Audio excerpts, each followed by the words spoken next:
namuhay sa mundong mapaglaro, kaya ka rin niyang ipaglaban kahit siya'y mabilanggo. Kinakaya niya lahat, mga problemang mabigat, sinasagad hanggang buto, wag lang matawag na duwag. Takot siyang makilala ng karamihan dahil sapagkat naging sakim na siyang anak, simulang matutong magbata. Nakatikim na siya ng drogang madalas niyang nilalanghap. Iba kasi talaga pakiramdam kapag nagbabatak, gumagaan ng kalooban, limot mga problema, kaya paulit-ulit na lang ang kanyang sistema.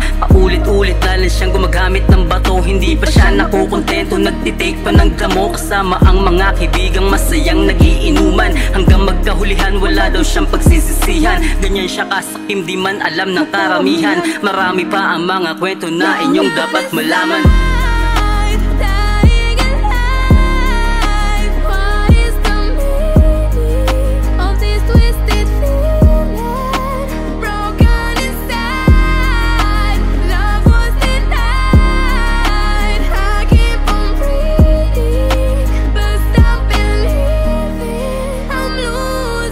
Hanggang siya'y tuluyan ng kainin ng kanyang sistema. Mga kainuman niya noon hindi niya nakilala, pati mga barkada ng dahil lamang to sa droga. Pinabayaan na rin siya lalo ng kanyang pamilyang mag-isang naglalakad sa kalsadang walang saplot. Nakahubad taas baba, nanunuyot pa sa ulan, nakalimutan na lahat, hindi niya na maibalik. Mga pangarap niya sa buhay, paano pa makakamit? Inayawan na ng lahat, wala na ding nagmamahal. Pinabayaan ng lahat, inalipusta ang dangal, inabuso pagkatao, sentido wala ng preno. Kung pasigi-sigi lang, naku paano pa bibuelo kung nakikinig ka lang, lalo na sa magulang mo. Di na sana nangyari pa ang mga bagay na ganito, pero alam mo kapatid, hindi pa huli ang lahat, kayang kaya mo pang tumakas sa mga mali mo na landas.